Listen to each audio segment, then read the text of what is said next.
tal? Como siempre les doy la bienvenida a su programa Entrevista. Se cumplen 50 años de uno de los periodos más oscuros de la región latinoamericana, 50 años de la oficialización del llamado Plan Cóndor con sus implicaciones en los distintos regímenes y dictaduras militares que tuvieron presencia en Centro y Sudamérica. Es en este mismo contexto en el que, pues como una llamarada tal vez de esperanza, México reivindicó uno de sus principales principios de política exterior, el derecho al asilo.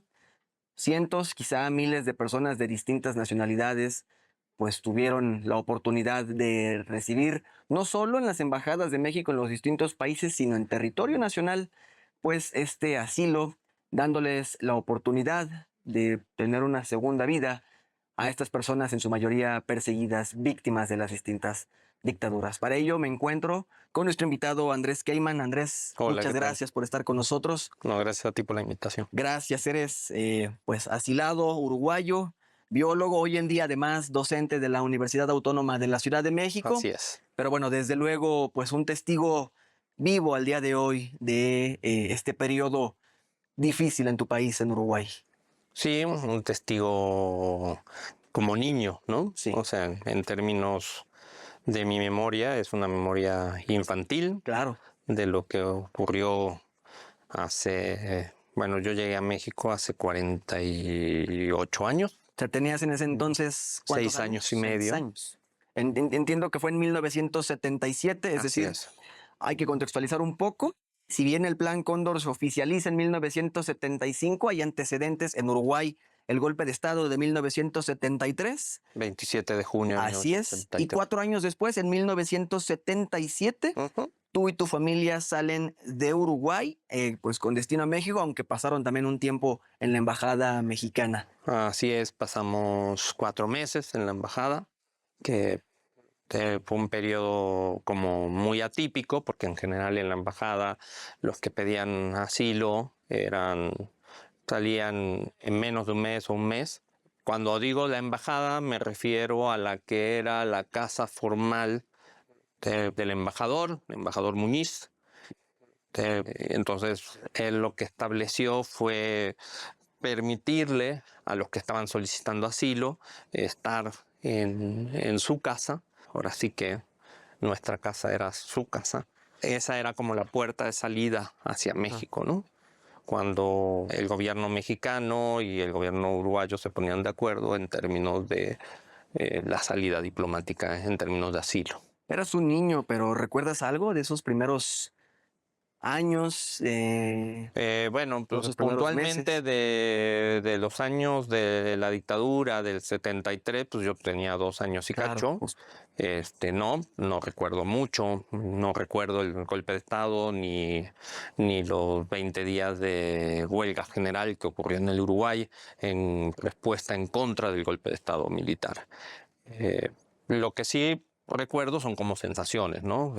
Por ejemplo, en general cuando se le dice a un niño de pues, si te pierdes acércate con un policía, en el caso mío era contrario, ¿no? La policía, los militares no eran algo seguro. Eh, pues recuerdo el no poder salir solo a la calle, ¿no? Cuando en Uruguay pues, era muy común que los niños jugaran en la calle.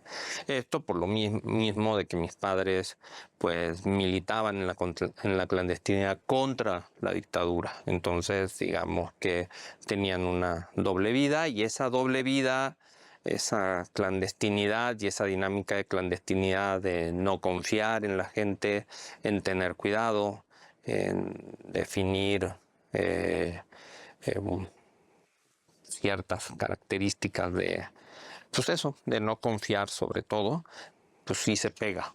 Claro. Los motivos, si bien en un panorama pues general era por su disidencia política, es decir, todas aquellas personas que solicitaron asilo en embajadas como la mexicana, fue precisamente porque eran perseguidas por el régimen dictatorial en Uruguay. En el caso específico, entiendo, pues tu padre era periodista, es decir, fue Ajá. perseguido por su labor periodística, además, claro, de su labor de disidencia social contra el régimen. Sí, en cierta forma sí. Es un poco contradictorio porque sí, mi padre era locutor de radio en aquel entonces, siguió siendo aquí periodista, su labor periodística en la Agencia Francesa de Prensa, trabajó un ratito en Canal 13. Sí, hay una parte en términos de por ser periodista, pero principalmente tiene que ver con luchar contra el autoritarismo, ¿no? Qué difícil es porque cuando se trata de adultos no es que se normalice, pero desde luego ya estás en una etapa madura en la cual eres consciente, desde luego, de tus acciones, pero bueno, siendo un niño, de pronto irse y dejar amigos, familia, un hogar, un estilo de vida al que estabas acostumbrado para, en primer momento, pasar a vivir a una residencia como era la del embajador mexicano en Uruguay, Vicente Muñiz Arroyo, y después a México. Me Ujú. imagino que te cambió tal, no sé si de la noche a la mañana, pero fue drástico y notorio tal vez para ti. Sí, es una ruptura, digamos que es una ruptura de la vida, o sea, uno de los recuerdos más vívidos que tengo al entrar a la embajada es el día, a mi padre lo tienen preso 10 días más o menos, y le dicen que cuando lo liberan, le dicen que al día siguiente vaya a firmar su liberación. Entonces, por recomendaciones de las compañeras y los compañeros, le dicen no vayas, porque pues, seguramente te vuelven a llevar preso, entonces a formalizar. Eh, y entonces, pues en la mañana siguiente caminamos lo que en Monterrey se llama la Plaza Independencia. Vendría a ser como el equivalente al Zócalo en términos de magnitud, no en términos de la centralidad, pero entonces sí, sí recuerdo que hay una estatua ahí grande de Artigas, está la, la puerta de la Ciudadela y el edificio enorme, que en aquel entonces era muy, para mí muy grande, para un niño Claro. de 6 años y medio, en donde en uno de esos pisos estaba justamente las oficinas de la embajada. Y llegamos ahí y nos quedamos una semana. Y hay como ahí una anécdota, ¿no? En términos de lo que ocurre. Muchas de mis anécdotas son también anécdotas contadas por los adultos, porque pues obviamente hay cosas que uno no recuerda, Como niño no ¿no? interpretas Y es además, que en claro. la noche pues le dije a mis papás que con las sábanas hiciéramos una soga para irnos y ahí mis padres me dijeron, no, aquí estamos por nuestra voluntad. Eh, Era el entonces, miedo, tal esa vez. sensación, ¿no? Sí. Pues esa sensación de que pues habían cambiado las cosas y que no estábamos en completa libertad. Nada, eso. Sí uno recuerda que era un verano caluroso, o sea, sí recuerdo que era un verano caluroso, y después el llegar a la embajada, ¿no? Llegamos en una noche. Para mí, toda esa etapa y mi fijación, la noche es como muy importante. Es un simbolismo muy importante, porque llegamos a la embajada en la noche. Y ahí ya en la embajada no podía salir de las cuatro paredes, ¿no?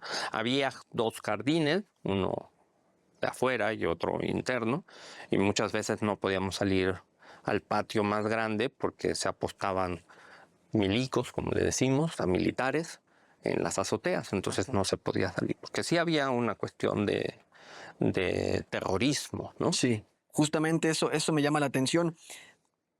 Como hijo, además de un periodista que no solamente fue testigo, sino fue relator, y bueno, ya lo comentamos a la postre, también perseguido por el régimen dictatorial, ¿qué tan palpable era el alcance, pues, de todo este sistema de vigilancia, de contradisidencia y, bueno, todos los mecanismos que formaban parte de un sistema más grande, denominado Plan Cóndor, y bueno, las implicaciones que tenía no solo el gobierno dictatorial, sino incluso pues agentes externos, ¿no? La mano de Washington incluso eh, pues apoyando en algunos de estos casos ese tipo de sistemas. Claro, eras un niño, ¿verdad? Desde luego, pero pues años de distancia, desde luego los comentarios de tus padres, de familiares, de personas adultas, ¿qué tan palpable era ese clima en Uruguay? Bueno, como te digo, o sea, como niño que viví, pues sí era Es una difícil, circunstancia, claro. o sea, cuando antes del 77, ¿no? Y antes de 1973, pues, la situación política en Uruguay era una situación de efervescencia política, ¿no? Sí. De la izquierda buscando cambios mucho más radicales de lo que busca actualmente la izquierda, y en cierta forma, pues sí se vivía un ambiente tenso, o sea, como niño sí percibías esa tensión, ¿no?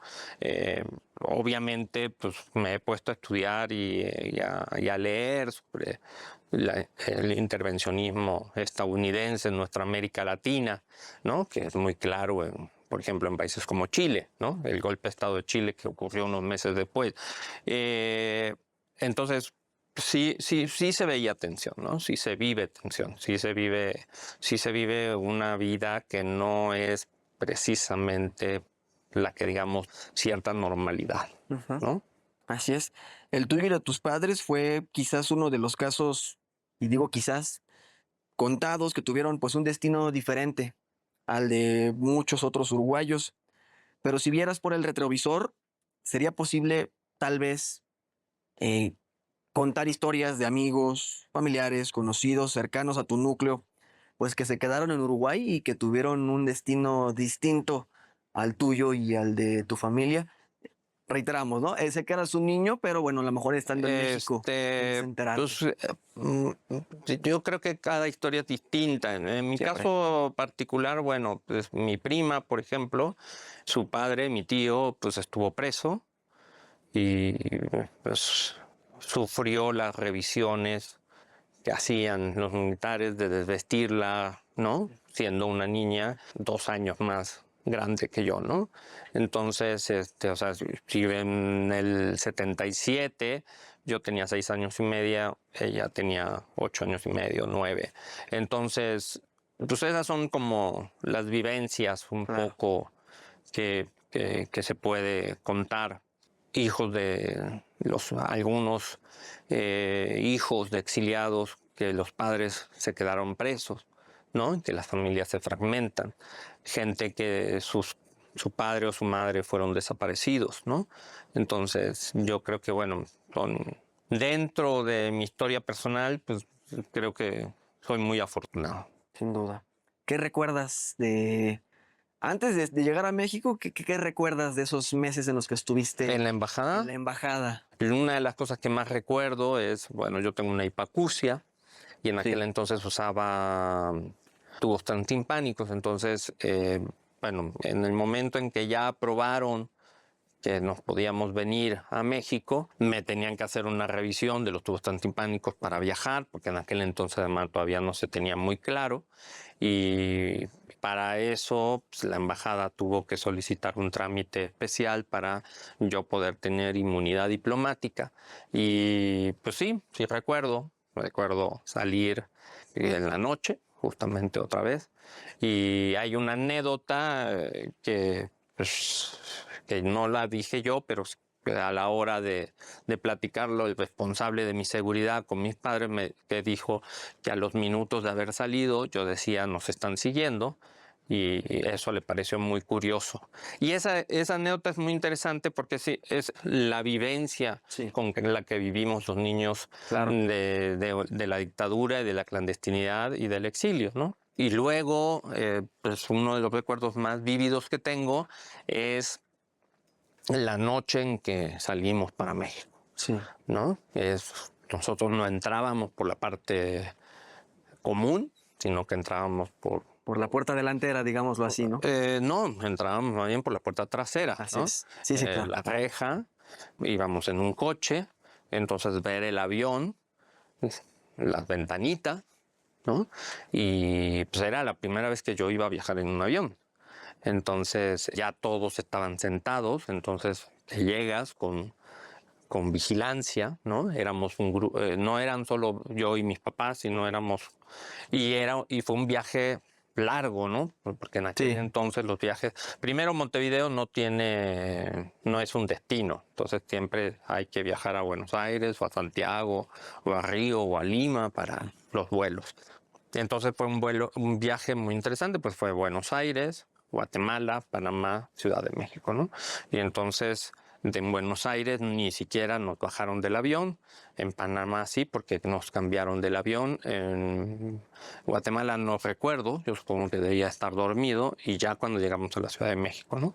Es eso, se bajan todos y después vienen los agentes de gobernación y pues A todo el salimos, procedimiento. ¿no? Claro. Y bueno, pues, el recuerdo de viajar. Y no, como era chiquito, no podía ver por las ventanas. Entonces, lo que me impresionó fue el color gris del cielo de la Ciudad de México. Sí, sí, sí, sí, muy contrastante, sin duda, sin duda. Los primeros días, los primeros meses, los primeros años ya en México, ¿cómo fueron para ti? En el núcleo familiar también había nostalgia con respecto a la situación en Sí, Uruguay. por supuesto, por supuesto. Sí, el exiliado siempre vive con una nostalgia y a los niños nos la contagia en cierta forma. Hay exiliados que se adaptan más rápido, hay exiliados que se adaptan más lentos, hay exiliados que no se adaptan. Pues yo aquí en realidad tuve una infancia muy feliz. Me siento muy integrado a México, digo, pues por algo vivo también aquí en México, el destino y las decisiones personales.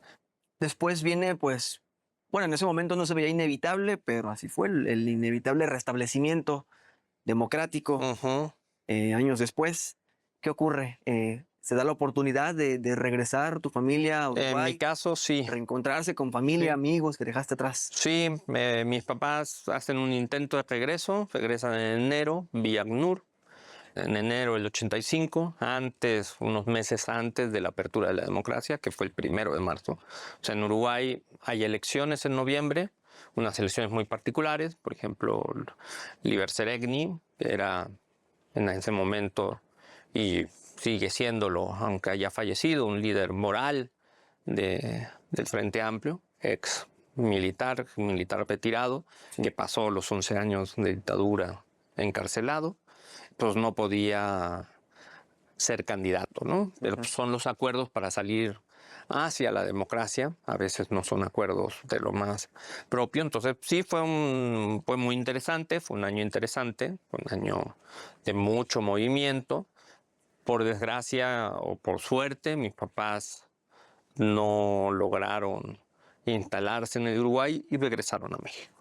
Entonces, pero sí, pues el reencuentro con la gente, con los amigos del barrio, con la familia, ¿no? Con mi abuelo materno, mi abuela materna ya había fallecido justo unos meses antes. Entonces, también los vacíos es interesante, ¿no? Y el hecho de regresar en un cuerpo más grande y de ver que todo era mucho más chiquito de lo que yo me imaginaba, Claro. es muy interesante. Pues han pasado 5 décadas desde el éxodo tuyo y de tu familia, pero han pasado 5 décadas y han ido y venido gobiernos, incluso pues un movimiento político que hoy en día es el de mayor influencia y que gobierna y es heredero además de un expresidente ya fallecido, además, que fue parte de un movimiento disidente, hablando de José Mujica. Pero a pesar de esto, ¿consideras que al día de hoy en tu país natal se comprende y se recuerda la época de la dictadura y del Plan Cóndor?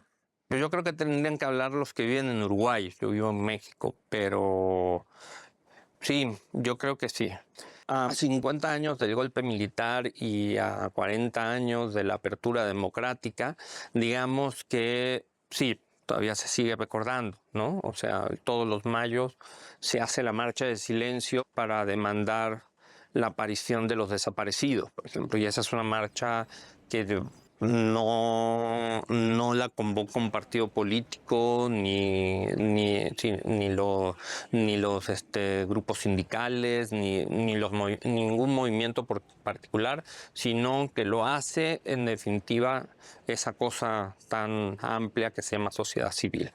Entonces sigue existiendo esa fuerte cicatriz que creo que todavía no llega a cerrar, que es justamente el demandar la justicia. es una sociedad dividida, ¿no? Dos plebiscitos para echar atrás la ley que permite la impunidad de los militares. Sí. Se perdió por muy poquito, ¿no? 51 por 51-49, por decirlo, no con tanta exactitud, pero entonces es una herida que sigue vigente. La memoria está muy, muy vigente, ¿no? Claro. Andrés, ¿por qué crees que es importante justo que en estos tiempos, y digo estos tiempos coyunturales, valga la redundancia, con una volatilidad política considerable en ciertas partes de la región latinoamericana, pues que se siga hablando y se recuerde estos trágicos hechos que forman parte pues del pasado reciente y oscuro de América Latina? Porque hay que recordar, porque hay que pensar que los que evocan la libertad, de repente, que ahora se ha puesto muy de moda, esa derecha que reclama la libertad, son los mismos que hace 50 años estaban a favor de esos golpes de Estado y de esa erradicación y de la libertad, ¿no? Y que fueron contra la democracia. Y si me preguntas personalmente, no creo que estén a favor de la democracia, sino todo lo contrario. Yo no creo en anular al contrario, no los considero enemigos. Cuando falleció Pinochet, en realidad no salía a festejar ni nada, falleció, punto.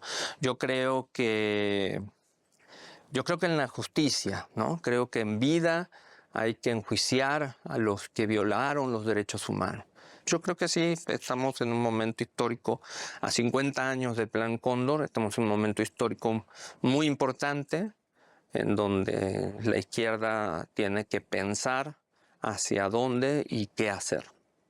Andrés, finalmente, preguntarte, ¿cuál consideras que es el papel que México jugó y juega con su política exterior del derecho al asilo, que ha refrendado todavía en años recientes y bueno, que forma parte, ¿no?, de las relaciones internacionales que ha sembrado con países como Uruguay?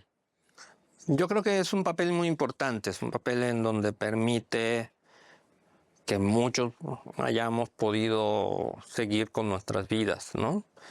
Y eso es sumamente importante, sobre todo los que fuimos en algún momento perseguidos políticos. Entonces yo creo que el papel de México en América Latina fue un papel relevante, con sus contradicciones, obviamente, porque mientras nos asilaban políticamente en esos Internamente tiempos, perseguían también internamente estaba la guerra sucia con cientos de desaparecidos y que muchos exiliados de repente pues no participamos porque pues nos parecía como contradictorio, ¿no? O sea, era una gran contradicción, ¿no? Nos habían, o sea, el gobierno mexicano nos había acogido cuando hacía una guerra sucia. Yo años después pude lograr conciliar eso, ¿no? O sea, Claro. estoy infinitamente agradecido, quizá no tanto a los gobiernos, sino al pueblo mexicano, a su gente, ¿no? Por cobijarme, por enseñarme a comer tacos, por enseñarme a comer salsas, por sus paisajes, por sus ecosistemas. Eh, ese agradecimiento es infinito. Y los gobiernos son otra cosa, pero también hay que tener conciencia en ese sentido de que pues, gracias a esa política uno está aquí, puedes dando esa entrevista, ¿no? Andrés, te agradezco mucho por contarnos y compartir parte de tu historia de vida en este momento importante, como ya lo decíamos, a 50 años de este lamentable acontecimiento en el Cono Sur, en Centroamérica, que fue el Plan Cóndor. Muchísimas gracias también por Un placer. venir a nuestros estudios en Ciudad de México. Gracias. Y a Gracias. ustedes, gracias también por habernos acompañado. Nos vemos en una futura emisión. Hasta la próxima.